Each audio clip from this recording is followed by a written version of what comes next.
स्वामी रामचरण महाप्रभु ने वाणी में एक भजन लिखा है, बड़ा प्यारा संतों की महिमा का एक भजन है।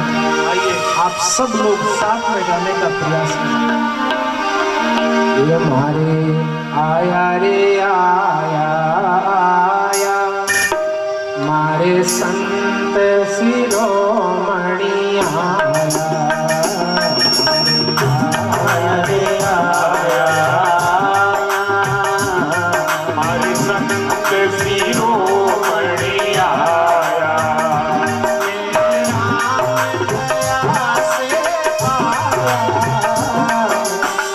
राम दया से पाया संत शिरोमणि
सबक दिया तक सारा, ये सबक दिया तक सारा, मेरे अंदर भया उजियारा, मेरे अंदर भया उजियारा, मेरे आया रे आया,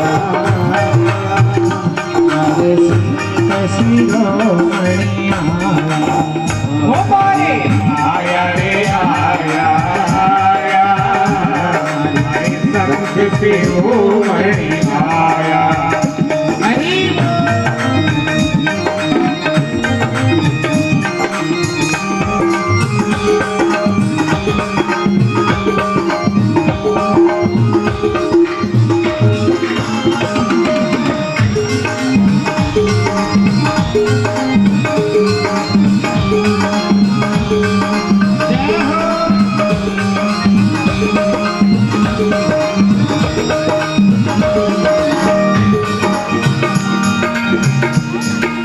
ये संत सदाई कारी, ये संत सदाई कारी, ये संत सदाई कारी, ये संत सदाई कारी, वेदन गोदनी भारी, वेदन गोदनी हारी,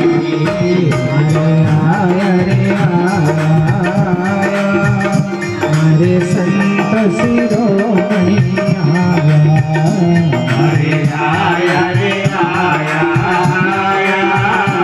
हमारे संत शिरोमणि आया।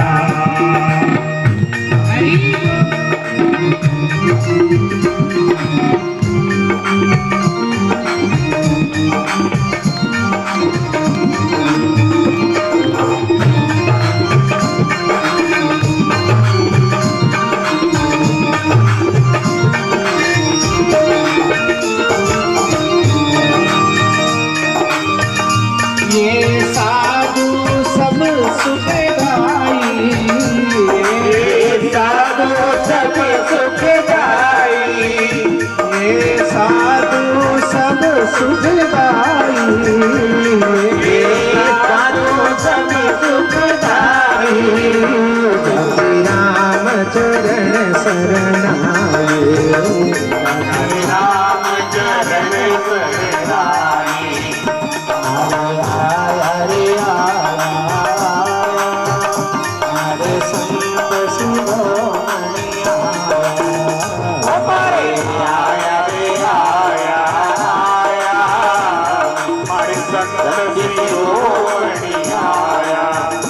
मैं राम दया से पाया, ओ मैं राम दया से पाया, मैं संत दया से पाया, मैं संत दया से पाया, हमारे संत शिरोमणि आया, हमारे संत शिरोमणि आया, आया रे आया,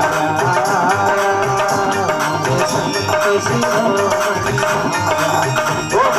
आया, रे आया, हमारे संत शिरोमणि आया, हमारे आया रे आया, हमारे संत शिरोमणि आया, संत शिरोमणि हमारे संत शिरोमणि आया, संत शिरोमणि हमारे संत शिरोमणि आया।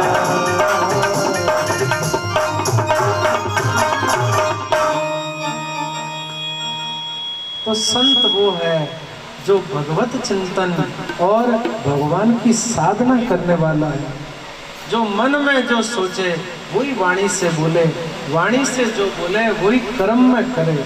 संत जो है गोकर्ण जी महाराज अर्धरात्रि को अपने गांव में आए। गोकर्ण जी ने सोचा क्यों मैं गांव के लोगों को जगाऊं, मेरे पिताश्री का घर यहीं पर है, वहीं जाकर के बैठ के भजन करता हूँ। और गोकर्ण जी महाराज अपने पिताश्री के घर पधारे। और गोकर्ण जी को इस बात का पता नहीं है कि घर में क्या गड़बड़ है। पण संत को गड़बड़ से कोई लेना देना नहीं है। जहां बसे अवधूत वहां क्या करेगा बेचारा भूत। जहां अवधूत बसता है, संत बसता है, वहां भूत भी उनका कुछ नहीं बिगाड़ सकता। संयमी पुरुष जब साधना करते हैं उस वक्त जगत संसार की निद्रा में सोता है। गोकर्ण जी महाराज अपने पिताश्री के घर में जाकर के आसन लगा करके भजन करने लगे। जैसे ही साधना में बैठे आंख बंद करके तुरंत महाराज धुंधुकारी परेशान करने लगा। कभी तो वो भैंसे के रूप में आता, कभी बकरे के रूप में आता, कभी घोड़े के रूप में आता, कभी हाथी के रूप में, कभी अग्नि के रूप में आता। कई लोगों ने आ बात कहना तो विश्वास नहीं हुए, पर हाँ कभी हाथी में भूत दिखे नहीं, रात राजा ठाप पड़े भूत कहीं। देखो आनी भी एक दुनिया होया जका जीव संसार बेवड़ा है जका लोग विश्वास नहीं करे ये बात माते बाने पचे विशेष रूप दर्शन दिया करे। और बाणा दर्शन इतना भारी है कि एक बार जीवन में उतर जावे, एक बार जीवन में मिल जावे तो बुखार चढ़ जावे आदमी। और बिरो बुखार तो भाई कोई संत ही उतार सके, दूसरो जगत में कोई नहीं उतार सके। एड़ो बुखार आवे कि डॉक्टर की गोली उतरे नहीं महाराज। तो अलग अलग स्वरूप में धुंधुकारी आकर के भगवान के भगत को, भगवान के दास को महाराज डिस्टर्ब करने लगा, परेशान करने लगा। तो भगत एक मिनट में परेशान हो गए और परेशान होकर के भगत जी ने आंख खोली और कहा कि भाई कौन है, क्यों परेशान कर रहा है। संत ने अपने कमंडल में से पानी लिया चलू में और पानी लेकर के छिड़का ऊपर, तो एक परछाई आकर के गोकर्ण जी के सामने उपस्थित हुई। गोकर्ण जी ने कहा श्रीमान जी बताइए आप कौन हैं।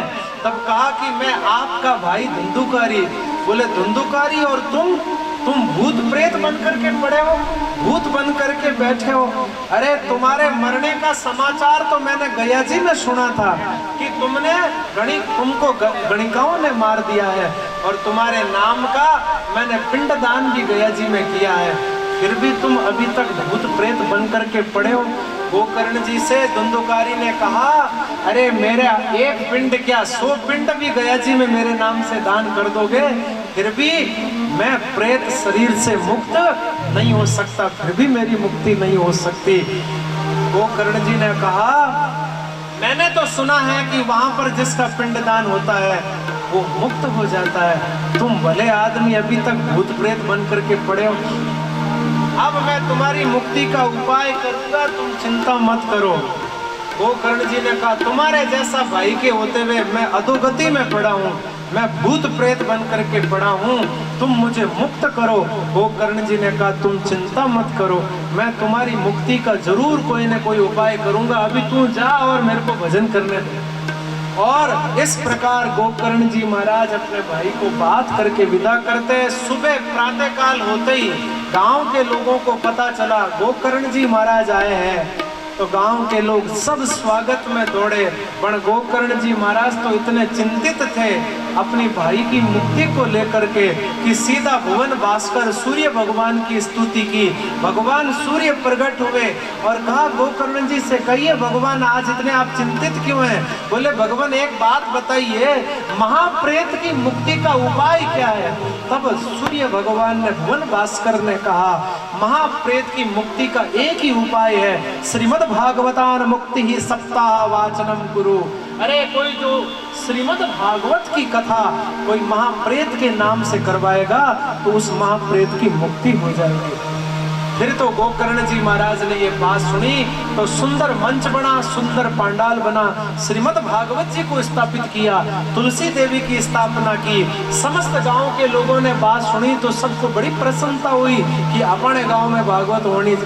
होने जा रही है। आप खूब भागवत रो आनंद ला और खूब भागवत री कथा श्रवण करा। जितना भगत लोग था सब भागवत री कथा री व्यवस्था में ला गया।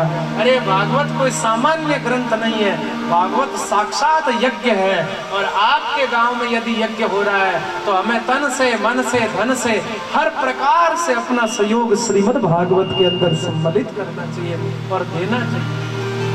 पूरा यज्ञ हम नहीं करा सकते, लेकिन किसी चलते हुए यज्ञ में हम आहुति तो दे ही सकते हैं। और एक आहुति भी हमारी तरफ से चलते यज्ञ में लग गई तो बहती गंगा में आपके जीवन का भी कल्याण हो जाएगा, आपके जीवन का भी उद्धार हो जाएगा।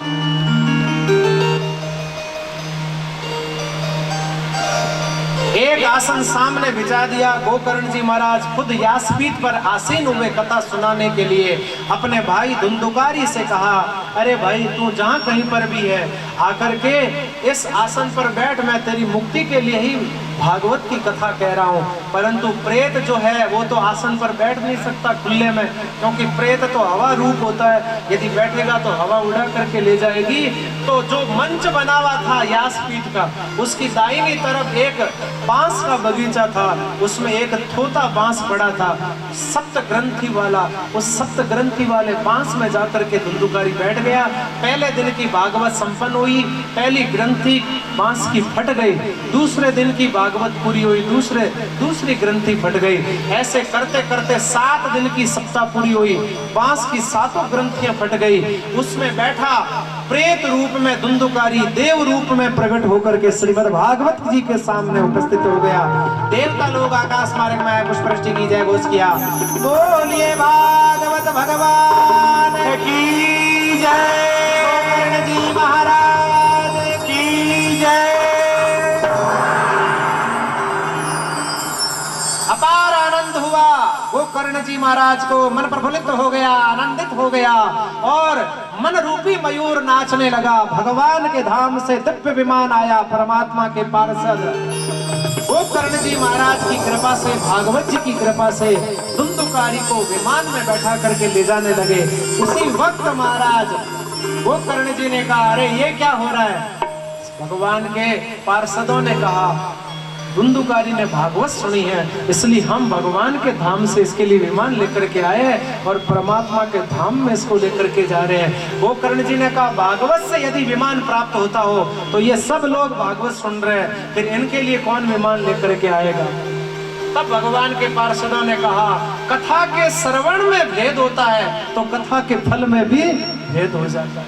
जैसी कथा धुंधुकारी ने सुनी है वैसी कथा इन सब ने नहीं सुनी है। इसलिए आज धुंधुकारी को तो विमान मिला है, लेकिन इन सभी भाविक भक्तों को विमान नहीं मिला, क्योंकि जिस प्रकार से मन बुद्धि चित्त लगा करके अन्न जल का परित्याग करके धुंधुकारी ने भागवत रस का पान किया है, वैसा श्रोता इस पूरी सभा में एक भी नहीं है।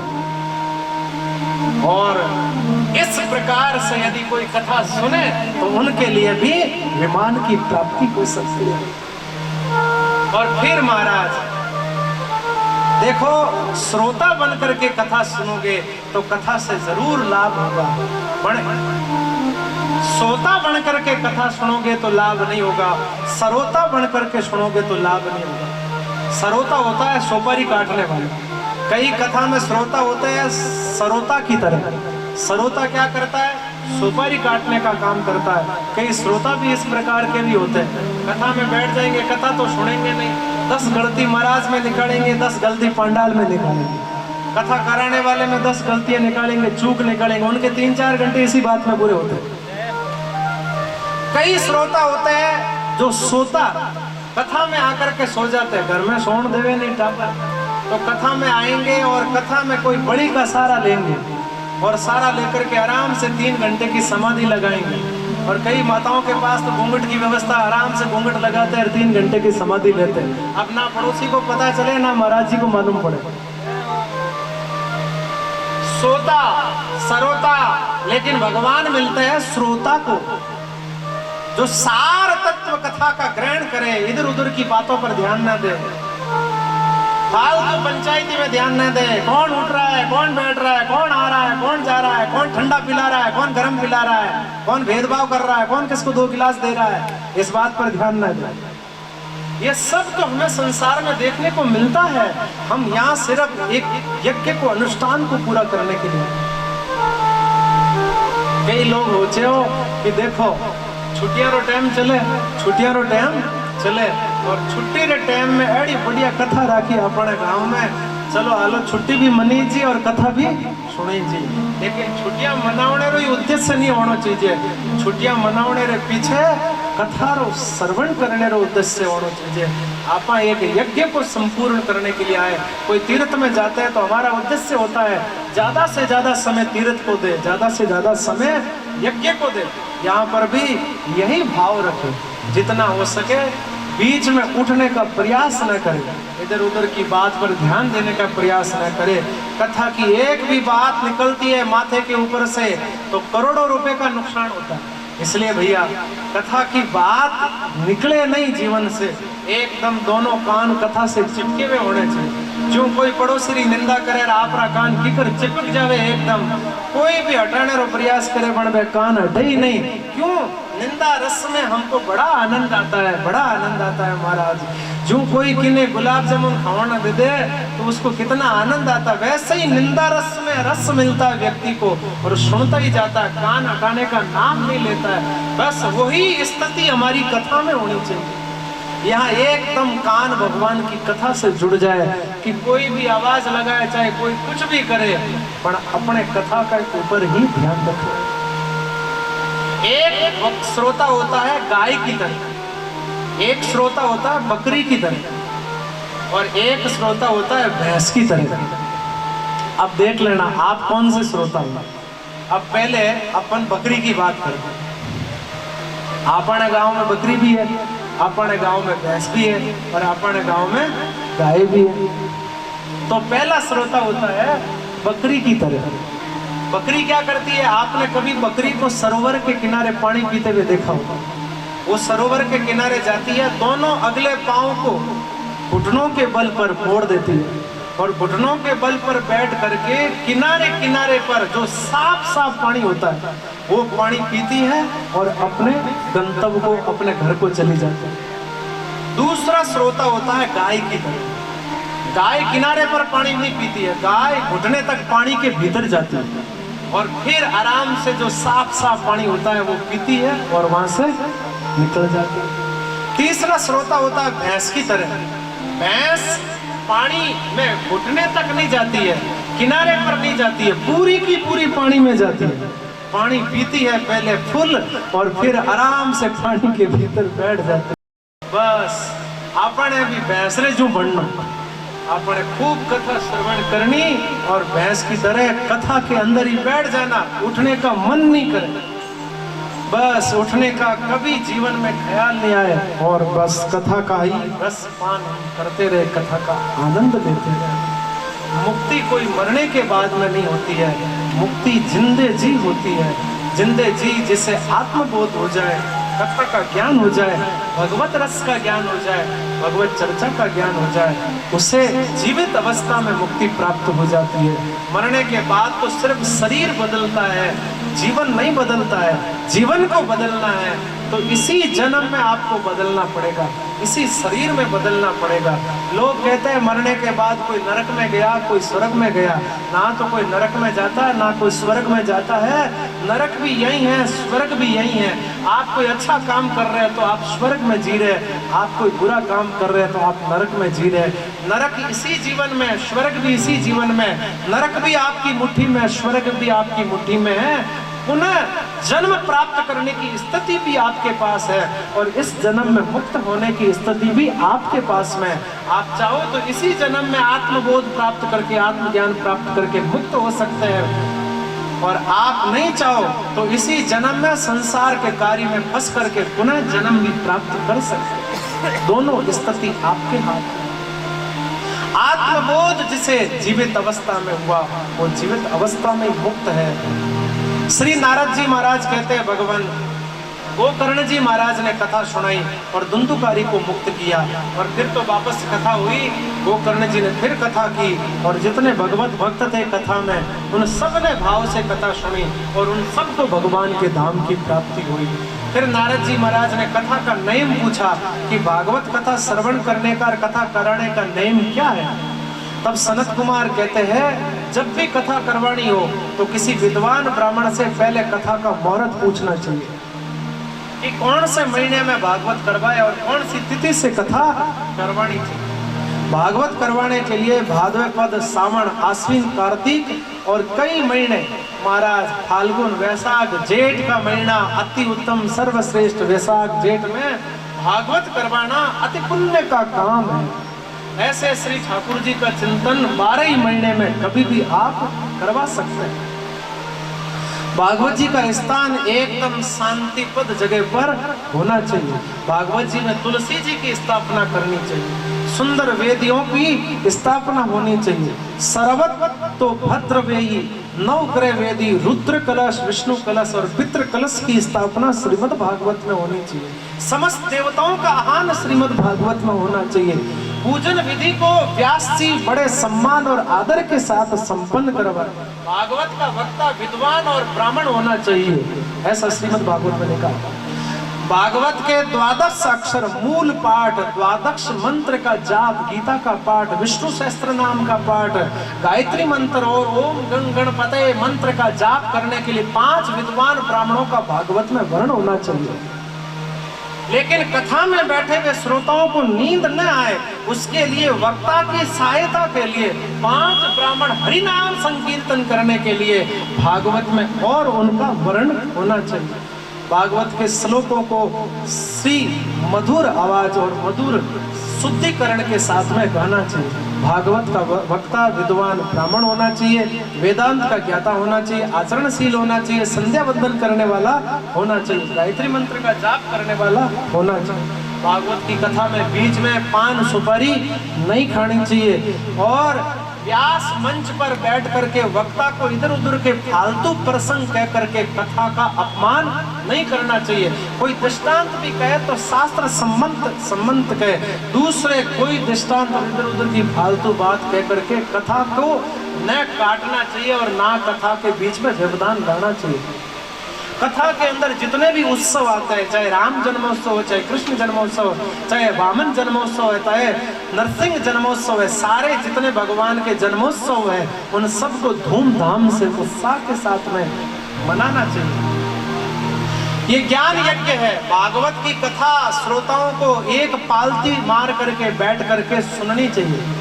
शरीर में व्याधि नहीं है तो सुखासन से कथा श्रवण करनी चाहिए। सुखासन से कथा श्रवण करने से विशेष लाभ प्राप्त होता है। शरीर में व्याधि है तो आप महाराज बिस्तर लगा करके बैठ करके भी कथा श्रवण कर सकते हैं। बड़े पैरों में यदि तकलीफ है तो पैर लंबे करके भी कथा श्रवण कर सकते हैं। कई लोगों को ज्यादा ही तकलीफ है तो वो सोते सोते भी कथा श्रवण कर सकते हैं। लेकिन एक आसन के लिए भागवत में मना किया है, वो आसन कौन सा है?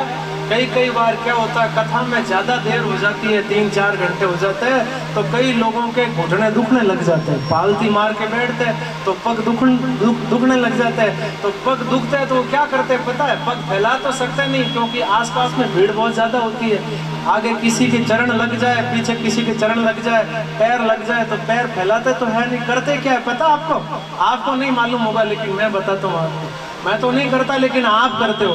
इसलिए कई लोगों के जब घुटने दुखने लग जाते हैं तो क्या करते हैं? दोनों घुटनों को ऐसे करें और फिर दोनों हाथ को आगे बांध लेते हैं और फिर आराम से कथा में ऐसे बैठते हैं। इस आसन को क्या कहते हैं? दरिद्रासन कहते हैं। इस आसन से बैठ करके देवराज इंद्र भी यदि भागवत सुनेगा तो उसको भी दरिद्र होने से कोई बचा नहीं सकता। इसलिए पांव फैला लीजिए, कुर्सी पे बैठ जाइए, ज्यादा तकलीफ है तो। और क्यों नहीं सा मार तो बैठने की स्थिति नहीं है तो लारे पलंग लगवा लीजिए। तो भाई महाराज कथा के अंदर व्यवधान ना हो, कथा का पूर्ण पुण्य मिले, इस भाव से इस आसन से कथा श्रवण करें। और कोई तकलीफ नहीं है फिर भी अपन आराम ढूंढ रहे हैं तो ये बहुत बड़ा एक अभिश्राप है। सुखासन से यानी घास फूस के आसन से बैठ करके कथा सुनना अति लाभदायक। और कथा के नियम क्या है? बोले और कथा का नेम यह है कि वक्ता और श्रोता को 7 दिन पर्यंत तक घी पी करके कथा कहनी चाहिए और घी पी करके कथा सुनानी चाहिए। अब महाराज आजकल कलयुग में घी पीने की तो आदत है नहीं और इतना परिश्रम भी करते नहीं है, तो घी पी ले तो पचेगा नहीं, तो क्या करें? बोले घी पी करके नहीं कर सकते तो महाराज फलाहार करके श्रीमद् भागवत की कथा सुननी चाहिए और भागवत की कथा सुनानी चाहिए। फलाहार के साथ में श्रीमद् भागवत का कथा का जीवन में आनंद लेना चाहिए। पर आप कहेंगे महाराज 15 दिन में एक दिन एकादशी आती है, बड़े बुजुर्गों के कहने से व्रत तो रख लेते पर पूरे दिन राम राम करके एकादशी निकालनी पड़ती है। दूसरे दिन सुबह सूर्य उदित होता नहीं, उससे पहले ही कहते हैं जल्दी से नाश्ता बना दो। पूछेंगे आज इतना जल्दी नाश्ता? बोले आपको पता नहीं क्या कल हमारा एकादशी का व्रत था। 1:11 में तो ये स्थिति है, आप कहते हो 7 दिन तक फलाहार करके कथा सुनो, तो महाराज बैठेंगे कथा में और ध्यान जाएगा रोटियों में, ध्यान जाएगा माल में, ध्यान जाएगा हलवे में, ध्यान जाएगा ओपीट में, बैठे बैठे कथा में है, ध्यान जाएगा खान पीन में। तो कहा कि भैया एक टाइम कथा, एक टाइम भोजन करके फिर कथा श्रवण करें। एक टाइम से भी काम नहीं चलता है तो 2 टाइम भोजन करिए, 3 टाइम करिए, 4 टाइम करिए, 5 टाइम करिए। अरे ज्यादा भूख लगती है तो 10 टाइम खाइए पर कथा सुनिए। जैसा रुचि लगे उस ढंग से आप भोजन करें। भोजनम तु वरम मन्ये कथा श्रवण कारकम नोपवासो वर प्रोक्त कथा विघ्न करो यदि। कथा में अन्न का महाराज निषेध इसलिए बताया गया कि अन्न खाने के बाद में जब कथा में बैठते हैं तो आलस्य और प्रमाद प्राप्त होता है, इसलिए अन्न का निषेध बताया गया है। पूज्य श्री डोंगरे जी महाराज जब कथा कहते थे तो वो दलिया खा करके श्रीमद् भागवत की कथा कहते थे, सुनाते थे। आप भी जीवन में फलाहार करके ज्यादा से ज्यादा अन्न का परित्याग करके श्रीमद् भागवत की कथा कहें। जैसे स्वस्थ माने इस ढंग से कथा को श्रवण करें, श्रद्धा बनाए रखे, भाव बनाए रखे, आस्था बनाए रखे, जीवन में निष्ठा बनाए रखे। ये एक अनुष्ठान है, एक यज्ञ है, एक परमात्मा को प्रसन्न करने का सर्वोत्कृष्ट साधन है कलयुग में श्रीमद् भागवत की कथा। इसलिए इससे सर्वोत्तम सर्वोत्कृष्ट साधन और कुछ हो नहीं सकता है। इसलिए यही एक मौका है श्री ठाकुर जी को राजी करने का। इसलिए जितना मन पर संयम लगा सको उतना जरूर मन पर संयम रखना, कंट्रोल रखना, और जितनी संसार की चीजों का परित्याग कर सको उतना परित्याग करके इस अनुष्ठान को जरूर पूरा करना, भाव श्रद्धा और आस्था से। इस प्रकार सनत कुमार कथा श्रवण करा रहे थे। उसी टाइम भक्ति ज्ञान वैराग्य तीनों जने कथा के अंदर प्रकट हो गए और ज्ञान भक्ति वैराग्य को प्रकट होते हुए सनत कुमारों ने देखा। कहा भक्ति महारानी तुम प्रकट हो गई? बोले हाँ प्रकट हो गए, बताओ हम कहाँ बैठे? तब ज्ञान भक्ति वैराग्य से सनत कुमारों ने कहा ये जितने भाविक भक्तजन बैठे हैं इन सब के घट में जाकर के आप निवास करो। और ज्ञान भक्ति वैराग्य तीनों जने मिल करके जाकर के जितने भगवत भक्त बैठे थे उनके हृदय में जाकर के निवास किया।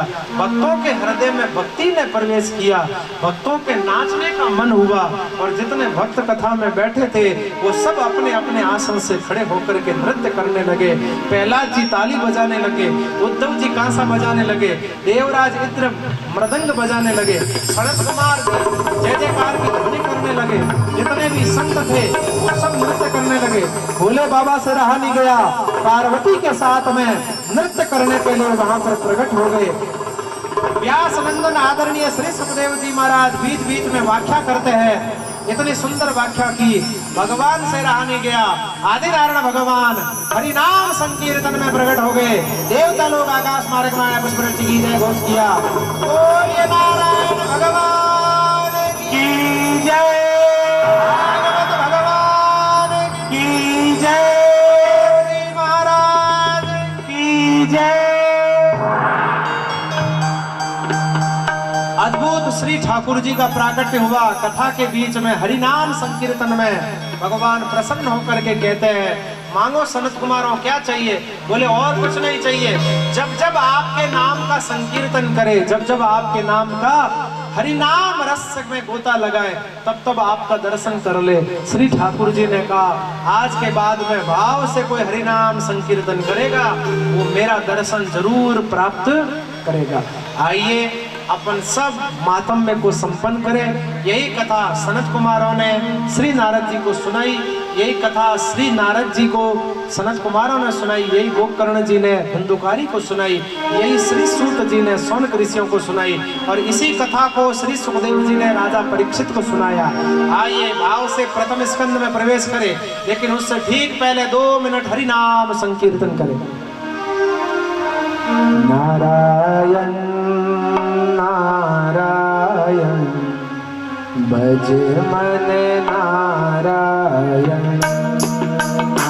नारायण नारायण भज मन नारायण, नारायण नारायण भज मन नारायण, नारायण नारायण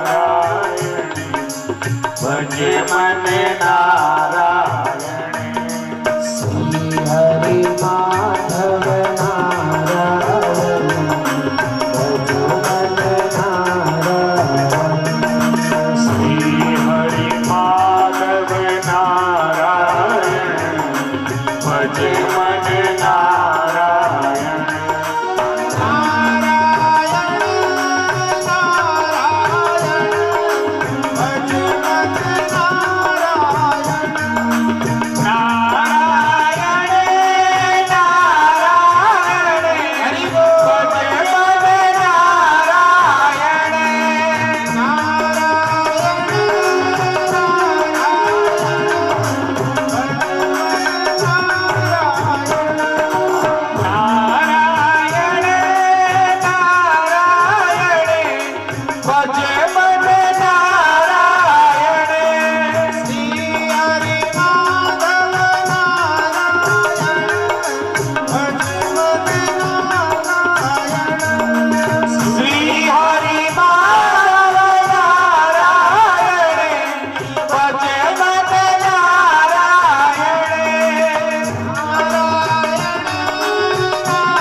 प्रथम स्कंद में हम प्रवेश करते हैं। मैं चाहता हूं कि प्रथम स्कंद हम कल प्रारंभ करें। क्यों प्रारंभ करें? इसका कारण है, प्रथम दिन में की कथा में सिर्फ मातम्य की कथा होती है। दूसरे दिन से श्रीमद् भागवत का प्रारंभ होता है। कल से ठीक आपको 1 बजे से कथा में सम्मिलित होना है। 1 से 5 बजे का समय कथा का रहेगा। आप ज़्यादा से ज़्यादा संख्या में कथा में पधारेंगे। किसी के मन में कुछ इच्छा है फल प्राप्ति की या कुछ जीवन में कमी है, उसको पूरा करना चाहते हो, तो श्रीमद् भागवत एक सबसे सफल अनुष्ठान है।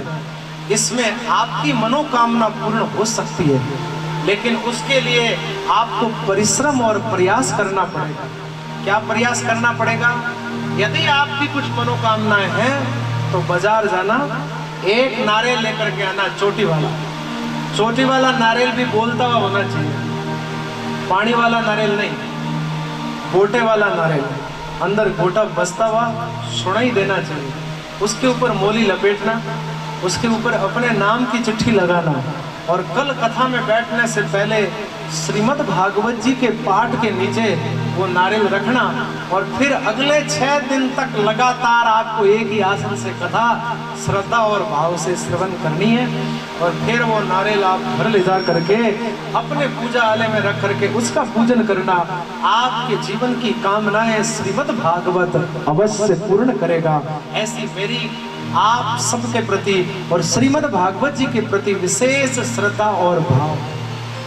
इसके उपरांत श्रीमद् भागवत का विशेष अनुष्ठान हो रहा है। आप सब ग्रामवासियों की तरफ से, ऐसा हमने पैम्फलेट में भी पढ़ा है कि समस्त भक्तों की तरफ से श्रीमद् भागवत, और विशेष रूप से सहयोग जो है हमारे कई राजपूत भगत है, इनका विशेष सहयोग है, और भी सारे गांव वालों की तरफ से ये अनुष्ठान है। और माता जी के मंदिर में ये अनुष्ठान हो रहा है, इसलिए आप इस अनुष्ठान में अपने घर में जो आपके परिवार से लोग चले गए हैं उनकी शांति चाहते हो और उनका आत्म कल्याण करना चाहते हो, तो आज सूर्यास्त से पहले उन गए हुए पूर्वजों की एक फोटो मंदिर के अंदर जहाँ पाठ लगा हुआ है, जहाँ मंडप लगा हुआ है इस भागवत जी के पूजन का, वहाँ अपने पूर्वजों की फोटो रखें और 7 दिन तक श्री ठाकुर जी का पहले पूजन आप खुद करें और फिर उनकी पूजा करें, और फिर उनके निमित्त से यहाँ बैठ करके आप 7 दिन पर्यंत तक कथा श्रवण करें। 7 दिन बाद में पंडित जी के द्वारा उनके निमित्त 7 दिन की कथा का पुण्य का संकल्प छुड़वाए और ये बोले कि ये 7 दिन की कथा का श्रेय मैं उन लोगों को देता हूँ जो लोग मेरा घर छोड़ करके चले गए हैं। उनके कल्याण के लिए आपके पास शरीर है लेकिन उनका शरीर जा चुका है, इसलिए उनके कल्याण का भी आपके पास में सर्वोत्तम रास्ता है, सर्वोत्तम मार्ग है। आप यजमान बन सकते हैं और अपने पूर्वजों की सदगति भी श्रीमद् भागवत के द्वारा कर सकते हैं। इसलिए आप जरूर इस बात पर विशेष ध्यान दें। आज तो आपने आप बात कहा नहीं थी, पर अब आपने मैं आप बात बता दी हूँ तो कान खोल सुन लीजिए और मन में विचार करजो कि अपने घर में यदि आप खुद अनुष्ठान करावाला, खुद भागवत करावाला तो बताओ कितो खर्चो लागेला। पण ओ यज्ञ चल रही है, ये यज्ञ रे माया आप एक आहुति दे दाला तो अपने पूर्वजारी सदगति भी हो जावेला और अपने तरफों भी एक आहुति यज्ञ में लाग जावेला और अपनों भी कल्याण होवेला और बाणों भी कल्याण होवेला। एडो अनुष्ठान, एडो भक्ति में कार्यक्रम अपने समक्ष चल रही है। आसपास में जालसू के आसपास में बहुत सारे गांव है। जालसू ही 2-3 है, मैं तो सुनियो जालसू ही 2-3 है। तो जालसू के आसपास में बहुत गांव है, बड़ 2 बसारी व्यवस्था गाँव में करूड़ी है। आप जितना भगत लोग है, कई लोग गाँव भी आवे, आसपास रे गाँव कथा श्रवण करने वास्ते आवे, बाणे वास्ते सुविधा है। आज तो मने लागे सब जालसुरा ही लोग है, बारे रा कोई को नहीं। पण हाँ, बसारी बात सुनेला और साधन री बात सुनेला तो वे भी जरूर कथा में आवेला। ये गांव समझ में नहीं आ रहा है, पहली लिस्ट में ऊपर इंडवा इंडावा इंडावा तिला नेस हिम्मतनगर तामडोली बेगाना रेवत जान जालसू खुर्द और जालसू कला से बस चलती है। इंडवा से बस सुबह इंडावा से बस सुबह 10 बजे चलती है और प्रत्येक गांव होते हुए आती है ईडवा से। और दूसरी बस चलती है गोविलियावास मोगास करता सर और आगे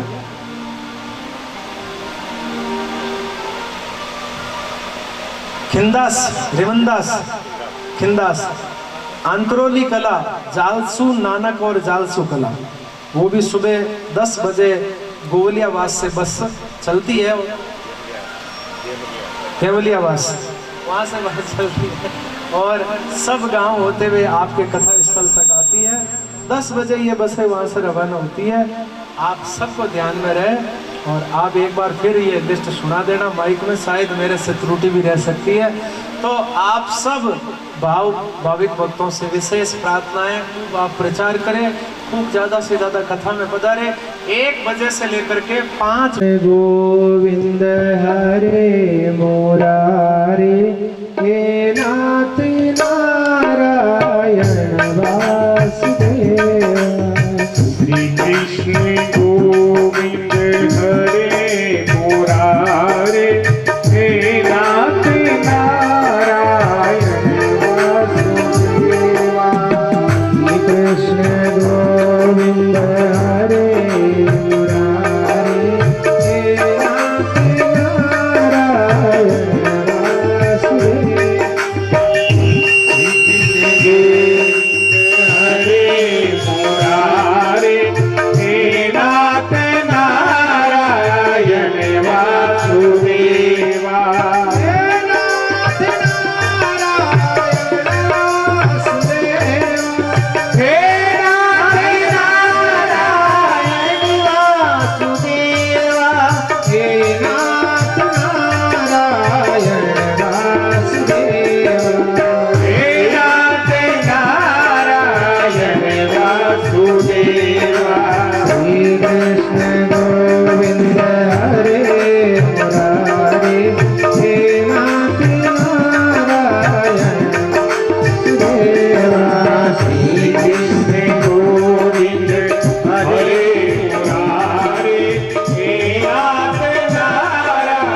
श्री भगवान दास जी महाराज की जय। श्री दरियाव जी महाराज की जय। श्री बांके बिहारी भगवान की जय।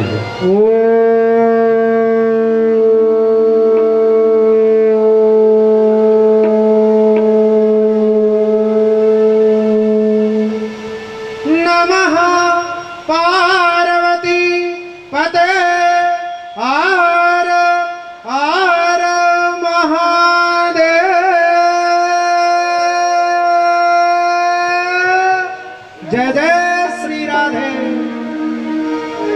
कर्पूरगौरं करुणावतारं संसारसारं भुजगेन्द्रहारं सदा वसन्तं हृदयारविन्दे भवं भवानी सवितं नमामि। हे गिरधर तेरी आरती गाऊं, हे गिरधर तेरी आरती गाऊं, श्री बांके बिहारी तेरी आरती गाऊं, श्री बांके बिहारी तेरी आरती गाऊं, आरती गाऊं प्यारे तुमको मनाऊं, आरती गाऊं प्यारे तुमको मनाऊं, श्याम सुंदर तेरी आरती गाऊं, श्याम सुंदर तेरी आरती गाऊं, मोर मुकुट तेरे शीश पे सोए,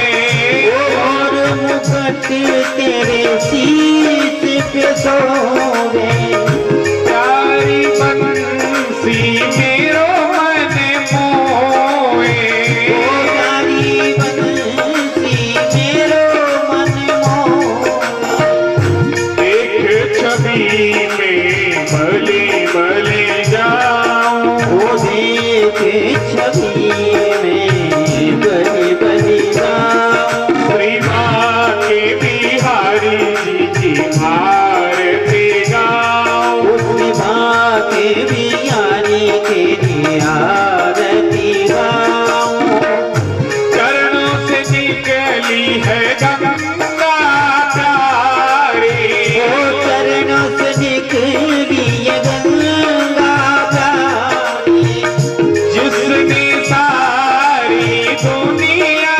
तारी, ओ जिसने सारी दुनिया तारी, उन्हीं चरणों के दर्शन पाऊं, मैं उन्हीं चरणों के दर्शन पाऊं, श्री बांके बिहारी जी की आरती गाऊं, उस भाके बिहारी तेरी आरती गाऊं, दास अनाथ के नाथ आप हो, ओ दास अनाथ के नाथ आप हो, सुख दुख जीवन प्यारे साथ आप हो, ओ सुख दुख जीवन प्यारे साथ आप हो, उन चरणों में शीस नवाऊं, उन्हीं चरणों में शीश निभाऊं, श्री बांके बिहारी जी की आरती गाऊं, श्री बांके बिहारी तेरी आरती गाऊं, श्री हरिदास के प्यारे तुम हो, श्री हरिदास के प्यारे तुम्हें हो, मेरे मोहन जीवन धन हो, मेरे मोहन जीवन धन्य हो, प्यारी छवि तेरी मन में बसाऊं, प्यारी छवि मेरी मन में बसाऊं, श्री बांके बिहारी तेरी आरती गाऊं, श्री बांके बिहारी तेरी आरती गाऊं, हे गिरधर तेरी आरती गाऊं, ओए गिरधर तेरी आरती गाऊं, मन मोहन तेरी आरती गाऊं, ओ मन मोहन तेरी आरती गाऊं, कुंज बिहारी तेरी आरती गाऊं। बोलिए श्रीमद् भागवत महापुराण की जय, बोलिए श्री कृष्णचंद्र भगवान की जय, बोलिए श्यावर रामचंद्र भगवान की जय, बोलिए श्री हनुमान जी महाराज की जय। बोलिए जगदम्बे मात की जय। बोलिए नागणेचा मात की जय। बोलिए स्वामी श्री रामचरण जी महाराज की जय। बोलिए सत्य गुरुदेव की जय।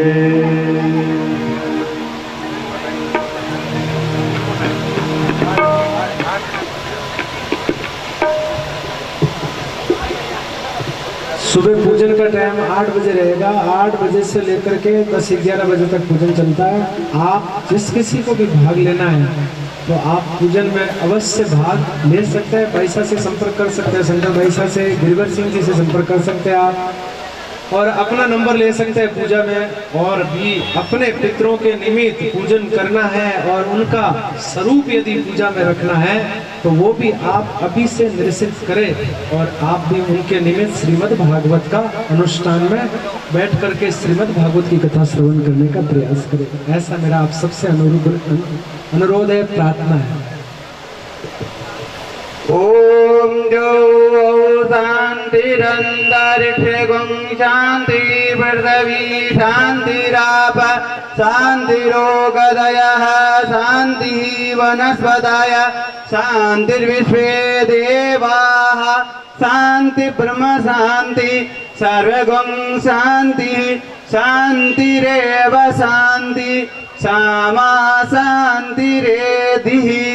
ओम जगनेन जगमय जन्तदेवा स्थानि वर्धमान्यासन्ना तेहनाकं महिमान सचन्द्र पूर्वे साध्याः सन्ति देवाः। ओम राजाधिराजाय पशये सायने नमो वयं वैश्रवणाय कूर्महे सर्वे कामान कामाय मह्यं कामेश्वरो वैश्रवणो ददातु कुबेराय वैश्रवणाय महाराजाय नमः। हरि ओम। स्वस्ति साम्राज्यं भोजं सौराजं वैराजं पारमेठयं राजं महाराज माध्यपत्यमयं समन्त पर्यायै सात् सार्वभौम सर्वायुखा अंतादात् प्रार्धात् पृथ्वी समुद्र पर्यन्ताया एक राडति तजब श्लोको अभिगतो मरुता प्रविष्टारो मरुतचा वसन् गिरे आवित्तस्य काम प्रेर विश्वदेवा सभासदे। हरि ओम। एकदन्ताय विद्महे वक्रतुण्डाय धीमहि तन्नो दन्ती प्रचोदयात्। हरि ओम। महालक्ष्मी च विद्महे विष्णुपत्नी च धीमहि तन्नो लक्ष्मी प्रचोदयात्। हरि ओम। तत्पुरुषाय विद्महे महादेवाय धीमहि तन्नो रुद्र प्रचोदयात्। हरि ओम। नंद नंदनाय विद्महे यशोदा गर्भाय धीमहि तन्नो श्री कृष्ण प्रचोदयात्। सेवन्तिका बकुल चंपक पाटलाब्जै पूर्णागजात करवीर रसाल पुष्पै बिल्वा परवाल तुलसी दलमंजरी भी तां पूजयामि जगदीश्वर मा प्रसीद। नाना सुगंधि पुष्पांजलि यथा कालोत्पवानि च पुष्पांजलिर्मया दत्ता गिराण परमेश्वर गिराण महेश्वर मंत्र पुष्पांजलिं समर्पयामि। पापोऽहं पापकर्माहं पापात्मां पापसंभव त्रायमा पुंडरीकाक्ष सर्व पापो हरो हरे। आवाहनं न जानामि तवार्चनं पूजा चैव न जानामि सम्मेतं परमेश्वर मंत्रहीनं क्रियाहीनं भक्तिहीनं सुरेश्वर यत्पूजितं मया देव परिपूर्णं तदस्तु मे। बोलो भागवत महापुराण की, सत्य सनातन धर्म की, गौ माता की, अपने अपने माता पिता गुरुदेव की जय।